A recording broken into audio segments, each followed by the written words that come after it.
नमस्कार, आप देख रहे हैं हिंदी खबर एक्सप्रेस और मैं हूं आपके साथ मानवी ठाकुर। शुरुआत करते हैं आज की खास खबरों से।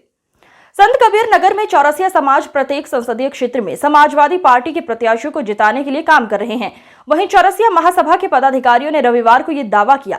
खलीलाबाद मंगलम मैरिज हॉल में सपा प्रत्याशी लक्ष्मीकांत उर्फ पप्पू निषाद को चौरसिया महासभा के तत्वाधान में एक कार्यक्रम रखा गया, जिसमें सपा प्रत्याशी को जीत दिलाने के लिए चौरसिया समाज ने ठाना है। धर्मेंद्र चौरसिया ने कहा, हम लोग जन्म से ही भाजपा का समर्थन करते चले आए हैं, लेकिन भाजपा ने हमारे समाज के नेता कृष्णा चौरसिया को धोखा देने का काम किया है। इसलिए हमारा समाज भारतीय जनता पार्टी के प्रत्याशी प्रवीण निषाद का विरोध कर रही है। दूसरी तरफ गठबंधन के प्रत्याशी लक्ष्मीकांत पप्पू निषाद को समर्थन दे दिया है, तो समाज भी सपा का पूरे मन से साथ देगी। इस अवसर पर समाज को चूकना नहीं चाहता और पूरी ताकत लगाकर लक्ष्मीकांत उर्फ पप्पू निषाद को संत कबीर नगर से जीत दिलाने के लिए तन मन और धन से काम करेगा। बड़े बुजुर्ग नौजवान जो भी थे सब भाजपा को वोट देते थे, लेकिन इस जिले में हमारे छोटे भाई कृष्णा चौरसिया के साथ जितना बड़ा छल हुआ, करोड़ों रुपया उनका खर्च कराकर, यहाँ तक कि कई उनकी ऐसी जो पैतृक जमीन थी उन्होंने उसमें बेच दिया और अपना धन धर्म सब उसमें खत्म कर दिया।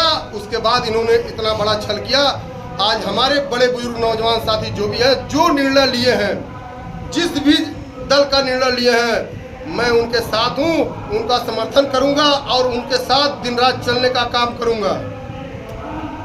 आप चौरसिया समाज के बड़े नेता माने जाते हैं, अभी तक जो है भाजपा में आप रुचि दिखाए, लेकिन अब क्या ऐसा कारण पड़ा कि जो है मैं आपको बता चुका हूँ, हमारे समाज का जो भी भाई हैं बहुत कम राजनीति करते हैं, अपने व्यवसाय, अपने दुकान, अपने नौकरी में विशेष ध्यान देते हैं। हम लोग पूरे उत्तर प्रदेश में 1-2% ऐसे हैं जो केवल राजनीति करते हैं। उसी के संदर्भ में हमारे छोटे भाई कृष्णा चौरसिया जी ने जिला पंचायत अध्यक्ष चुनाव 2021 में लड़ा था, लेकिन भाजपा सरकार रहते हुए, भाजपा के सांसद रहते हुए, भाजपा के विधायक रहते हुए, उसके बाद भी उनको जिला पंचायत अध्यक्ष नहीं बनाया जाता है, जो कि हमारे यहाँ के जो सांसद हैं माननीय प्रवीण निषाद जी, उनके पिताजी जो संजय निषाद जी कैबिनेट मंत्री हैं, जो कि उनका हमेशा बड़े नेताओं के साथ बैठना उठना रहता है, माननीय हमारे मोदी जी के साथ बैठना उठना रहता है, माननीय मुख्यमंत्री जी के साथ बैठना उठना, अमित शाह जी के साथ बैठना उठना रहता है। अगर वो चाहे होते तो 2 मिनट में हमारे समाज का सम्मान रह जाता, कृष्णा चौरसिया को जिला पंचायत अध्यक्ष बना दिया जाता। उसके बाद भी हम लोग कई मरतबा उनके साथ मिलकर उनसे वार्ता करके कि समाज का किसी तरह सम्मान बढ़ा दीजिए, समाज आपके साथ रहेगा, लेकिन उन्होंने आश्वासन दिया कि लोकसभा चुनाव आने दीजिए, उसके पहले हम आपके समाज का सम्मान दे देंगे। लेकिन लोकसभा चुनाव तब आया, बिगुल बजा, उन्होंने हमारे विपक्षी दल के जो समाजवादी पार्टी। देश में लोकसभा चुनाव 2024 शुरू है। 4 चरण का मतदान भी हो चुका है। बलिया की बात करें तो 7वें चरण में 1 जून को मतदाता मतदान करेंगे। वहीं पूर्वांचल में दिग्गजों का दौरा शुरू है। आज मध्य प्रदेश के सीएम मोहन यादव बलिया संसदीय क्षेत्र के बैरिया विधानसभा अंतर्गत दुबे छपरा इंटर कॉलेज के मैदान पहुंचे, जहां नाम लिए बिना विपक्षी दलों को रावण जैसे घमंडी के साथ तुलना कर डाला। आपको बता दें कि पूर्व प्रधानमंत्री स्वर्गीय चंद्रशेखर के पुत्र व बीजेपी प्रत्याशी नीरज शेखर को बीजेपी ने बलिया लोकसभा से प्रत्याशी बनाया है, जिनके समर्थन में मध्य प्रदेश के मुख्यमंत्री डॉक्टर मोहन यादव ने जनसभा के दौरान कमल के फूल निशान पर वोट डालने की अपील की है। वहीं विपक्षी दलों यानी इंडिया गठबंधन का नाम लिए बिना कटाक्ष करते हुए कहा कि समाज के सभी वर्गों का साथ लेकर के उस घमंडी रावण को, जिसके घमंड से ऐसा कहते हैं जो घमंडी होता है, किस मुंह से बोलता है मालूम नहीं। ये तो कल्पना भी कर सकते हैं कि 10-10 मुंह से बोलने वाले घमंडियों की बात का जुबान का भरोसा नहीं रहता है। ये कभी क्या बोलेंगे, कभी क्या बोलेंगे, ये कुछ भी बोलेंगे। क्या दुनिया इनको मान लेगी? मध्य प्रदेश के सीएम डॉक्टर मोहन यादव ने विपक्षी दलों के कर्म पर सवाल उठाया। कहा, कर्म कैसे लोग करते हैं? कर्म उस समय भी उन लोगों ने की। इतनी बड़ी समृद्धि लेकर के पैदा होने वाला व्यक्ति, जिसकी पूरी लंका सोने की थी, जिसकी जीवन काल में कोई कमी नहीं थी, कमी तो वही थी जो नियत नीति की कमी है। एक तरह से अपनी ठेकेदारी बता दी कि जब भी कोई मंत्री बनेगा, मुख्यमंत्री बनेगा, प्रधानमंत्री बनेगा, उसी परिवार में से बनेगा। मुझे इस बात की प्रसन्नता है, यशस्वी प्रधानमंत्री जोरदार तालियां बजाए नरेंद्र मोदी जी के लिए, जिन्होंने ये मिथक तोड़ा। एक गरीब आदमी गरीब परिवार से निकला हुआ, आप बताइए, चाय बेचना कोई गुनाह होता है क्या? चाय बेच करके कोई अपनी जिंदगी चलाता हो और जिंदगी के उस दौर से निकल करके आज हमारे सबके सामने उन उनके 2 चुनाव और दोनों ही चुनाव आदर्श रूप में है। मुझे इस बात का और आनंद आता है, हम अपन भगवान राम को जोड़े, भगवान कृष्ण को जोड़े, जिन्होंने अपने जीवन में कदम कदम पे संघर्ष करके इस मानव योनि को धन्य किया है। अगर उनके जीवन में देखो कि अगर रावण जैसे बड़े महाशक्तिशाली से भगवान राम लड़ने गए तो माता सरयू का आशीर्वाद उनके साथ था, लेकिन उनने कोई अयोध्या से सेना नहीं बुलाई थी। उन्होंने अपने इसी प्रकार के समाज के सभी वर्गों का साथ लेकर के उस घमंडिया रावण को, जिसके घमंड से ऐसा कहते हैं कि जो घमंडी होता वो किस मुंह से बोलता मालूम नहीं, तो एक कल्पना ये भी कर सकते हैं कि 10-10 मुंह से बोलने वाले ये घमंडियों की बात का जवाब का भरोसा नहीं रहता है। ये कभी क्या बोलेंगे, कभी क्या बोलेंगे, ये कुछ भी बोलेंगे और लोग दुनिया इनको मान लेगी। लेकिन कर्म कैसे करते हैं? कर्म उस समय भी उनने वही किए। इतनी बड़ी समृद्धि लेकर के पैदा होने वाला व्यक्ति, जिसकी पूरी लंका सोने की थी, जिसके जीवन काल में कोई कमी नहीं थी, कमी तो वही थी जो नियत की कमी है, नीति की कमी है। और उस काल में भी ये नकली लोग जैसे आज भी घूम रहे हैं, वो नकली साधु बन के आया था माता सीता का अपहरण करने के लिए। आप याद रखना मेरी बात को, ये आज भी नकली घूम रहे हैं, इनको भूलना मत। उस काल और इस काल में कोई अंतर नहीं है।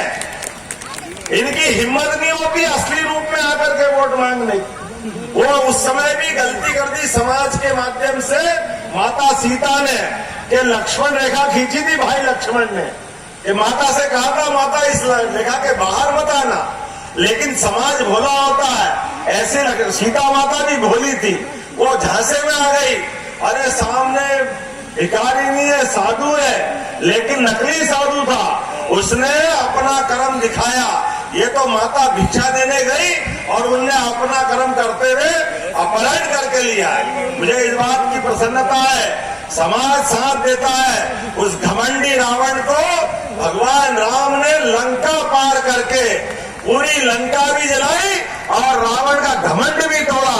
ये होती है जनता की जीत, ये होती है लोकतंत्र की जीत। मेरे साथ बोलो प्रभु रामचंद्र महाराज की। ये सरयू में बहती हुई रिकॉर्ड की वो ये लहरें एहसास कराती है कि भगवान राम इसी देश में थे। लेकिन जो चुनाव हो रहा है, हम किससे चुनाव लड़ रहे हैं मैं याद दिलाना चाहूंगा। आप बताइए भगवान राम कहाँ पैदा हुए थे? कहाँ पैदा हुए थे भाई साहब? आप बताओ कहाँ पैदा हुए थे? आप बताओ कहाँ पैदा हुए थे? आपको मालूम, सबको मालूम। अगर नहीं मालूम, हरदोई में बेनीगंज कोतवाली क्षेत्र के महादेवपुरवा गांव में आंखों में धूल झोंककर अवैध रूप से संचालित लकड़ी की कोयला भट्टी मालिकों ने क्षेत्रीय वन दरोगा पर हमला कर मारपीट की। ये मामला कोतवाली में दर्ज किया गया। आपको बताते चले, शुक्रवार की शाम 4 बजे वन दरोगा सचिन कुमार को क्षेत्र में अवैध रूप से संचालित भट्टियों की सूचना पर जांच करने पहुंचे तो भट्टी संचालक लवकुश कुमार वर्मा पुत्र राम कुमार ने अपने परिजनों व ग्रामीणों के साथ हमला कर मारपीट करने लगे। मौके से जान बचाकर भागे दरोगा को कुछ दूरी पर पश्चिमी महादेव मंदिर के पास बीच सड़क पर दौड़ा कर मारा गया। वो रो कर कोई तो बचा लो की आवाजें लगाता रहा। तमाशबीन लोग आसपास नहीं पहुंचे, तभी भट्टी संचालकों ने उन्हें घसीटते हुए कोतवाली बेनीगंज पहुंचाया। अजीब करिश्माई वाकया देख पुलिसकर्मी भी दंग रह गए। वन दरोगा ने इस मामले में लवकुश कुमार पुत्र राम कुमार, बनवारी लाल पुत्र हिराई लाल निवासी महादेवपुरवा व उनके 6 साथियों के विरुद्ध सरकारी काम में बाधा पहुंचाने व जान से मारने की धमकी का मामला दर्ज कराया। आज शनिवार को कछौना रेंजर विनय कुमार सिंह और जिले के वन अधिकारियों के साथ मौके पर पहुंचकर अवैध रूप से चल रही भट्टियों को नष्ट करने और उन्हें सीज किए जाने की कार्रवाई को अंजाम तक पहुंचाने की पहल की। रेंजर विनय कुमार सिंह ने बताया कि बेनीगंज के महादेवपुरवा गांव में 7 अवैध भट्टियां हैं जो विभाग की आंखों में धूल झोंककर एक बाग में संचालित थी, जिनका बड़ी मात्रा में तैयार कोयला और जलोनी लकड़ी को जब्त कर सीज की कार्रवाई करते हुए भट्टियों को गिराकर विधिक कार्रवाई की जा रही है। आपको बताते चले, इस क्षेत्र में इससे पूर्व भी कई बार अवैध भट्टियों पर बुलडोजर से नष्ट किए जाने की कार्रवाई की जा चुकी है। सवाल उठता है कि इस तरह लुका छुपी में हो रहे इस तरह के अवैध कारोबार को रोका जा सकेगा या विभाग में कार्यरत अधीनस्थों की शह पर इसी प्रकार बढ़ावा दिया जाता रहेगा। हालांकि उपरोक्त मामले को लेकर समूचे कोतवाली क्षेत्र में तरह तरह की बातें की जा रही हैं। जी, हम मंदिर के पुजारी हैं। महादेवपुरवा भोले शंकर मंदिर के पास में कल कोई वाद विवाद हुआ है, मारपिटाई हुई है। क्या था पूरा मामला, है जानकारी? आप कुछ महोदय जानकारी है कि एक वन विभाग का कोई ऑफिसर था, तो वहाँ से लोग रफ्ता करके लाए थे, भट्टियाँ वहाँ पे लगी हैं और उन भट्टियों से वो भाग करके यहाँ आया, तो गांव के यही लोग कुछ उनके परिवार कई लोग सदस्य थे और उसको मार रहे थे। ये मैंने अपने आंखों से देखा। हमने कहा भी छोड़ो छोड़ो, तो उन्होंने छोड़ा और काफ़ी समय तक उसको मारते पीटते रहे। ये नहीं मैं जान पाया क्या हुआ था क्या नहीं। किस तरह की मार पिटाई थी? कोई लोहे के औजार या किसी तरीके से? महोदय डंडे वंडे थे और झापड़ों से, लात घूंसों से, चप्पलों से यही मार पिटाई चल रही थी।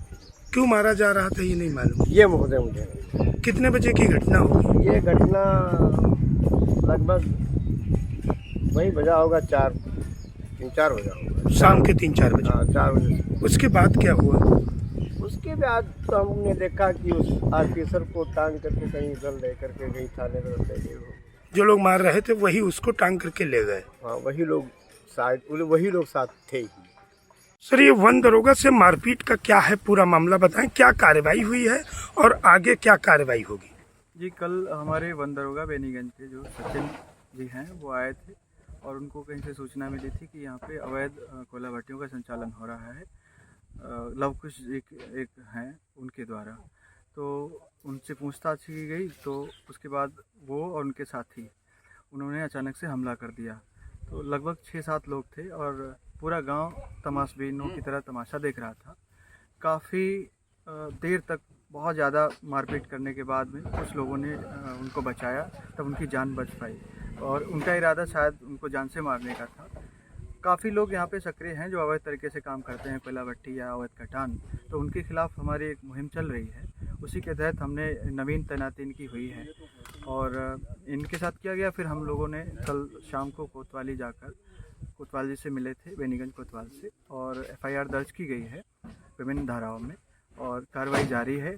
और मौके पर हम जो इनका जो जहाँ पे भट्टियाँ लगी हैं संचालित हो रही थी, वहाँ पे जो भी हमको चीज़ें मिली हैं, कोयला और जो भी चीज़ें हैं, उसको सीज किया जा रहा है और विधिक कार्रवाई की जा रही है।